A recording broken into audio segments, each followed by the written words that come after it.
নমস্কার বন্ধু, আমি সুতপা সকাল সকাল চলে এসেছি। আর আবার বন্ধুদেরকে সবাইকে শুভ সকাল জানাই। সবাই ভালো আছেন, ভালো থাকবেন, সুস্থ থাকতেই তো হবে।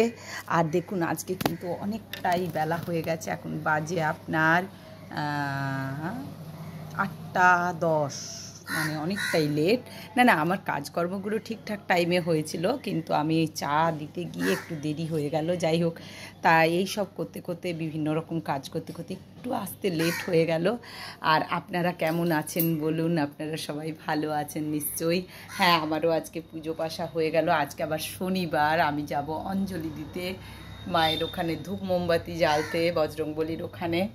তাই সব কাজগুলো আছে, সেইগুলো করে নিয়ে তারপরে বাড়ি আসবো। তা আস্তে আস্তে অনেক দেরি হয়ে যাবে। আগে অঞ্জলি দেব, দু জায়গায় অঞ্জলি দেব। আজকে আমি শনিবার দিনটা আর মঙ্গলবার দিনটা দু জায়গায় অঞ্জলি দিই, আমাদের বজরংবলির মন্দিরে আর আদ্যা মায়ের মন্দিরে। তাই একটু আসতে দেরি হবে। তা ভাবলাম বন্ধুদেরকে সকালবেলা শুভেচ্ছা বা ভালোবাসা, আন্তরিক অভিনন্দন সব কিছু জানিয়ে যাই। সকালবেলাটাই বেশি ভালো লাগে, আর এগুলো বেশ মনের আনন্দে বলা হয় সকালবেলাটা, কারণ সকালবেলাটায় অত্যন্ত কাজের চাপটা কম থাকে, মানে কাজগুলো গুছিয়ে নেওয়া হয়। তা যাই হোক বন্ধুরা, আপনারা কেমন আছেন? ভালো আছেন তো? সুস্থ থাকবেন, ভালো থাকবেন সবাই, নিশ্চয়ই ভালো থাকাটাই জরুরি। আর আমি এবারে যাব পুজোতে। তা আমার হাজব্যান্ডকে চা তা করে দিয়েছি, আরেকবার চা করে দেবো। দুবার আমরা খেয়ে নিয়েছি চা, এই আরেকবার করে নিয়ে তারপরে আমি মন্দিরে যাব। আজকে শনিবার, ছেলের আজকে অফিস নেই, আজকে শুধু ওর বাবাই যাবে। তা বিভিন্ন রকম কাজের মধ্যে সারাটা দিন বন্ধু কেটে যায়। বিভিন্ন কাজ থাকে, বিভিন্ন কাজের চাপও থাকে, নানা রকমের কাজ, ছোটোখাটো সংসার, মানে বুঝতেই পারছেন, একটা সংসারে অনেক কাজ থাকে। তাই ধৈর্য ধরে কাজগুলো তো করতেই হবে, হাসি মুখে কাজগুলো আপনারাও করে নেবেন সবাই। এই যে জগন্নাথ দেবের কালকে রথ, কালকে তো রবিবার, কালকেই রথ যাত্রা। তা আমাদের এখানে বিশাল মানে বড় রথ হয়, আপনাদেরকে আমি দেখাবো আদ্যাপীঠে। আর আমি আদ্যাপীঠে মানে তৈরি হচ্ছে রথের ইয়েটা, তা খুবই সুন্দর, আপনাদেরকে দেখাবো। তা আপনারা ভালো থাকবেন, সুস্থ থাকবেন।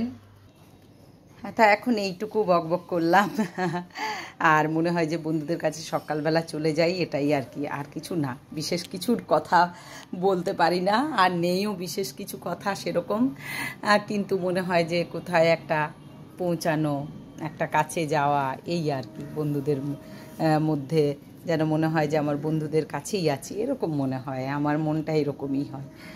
আর সব সময় ভালো থাকবেন, সুস্থ থাকবেন, সুস্থ থাকার চেষ্টা করতে হবে। সবারই একই ব্যাপার, আপনারও যেমন আমাদেরও তেমন, সবাই আমরা একই পথের পথিক, একই রকম সংসারের ঝামেলা।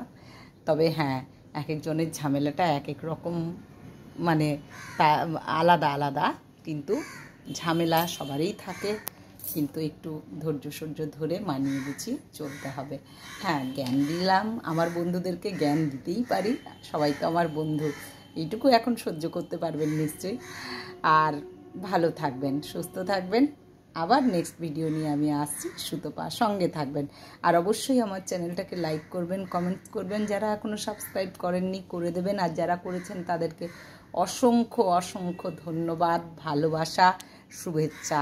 যারা করেননি তাদেরও অনেক শুভেচ্ছা, ভালোবাসা জানাই। তা এখন এইটুকু।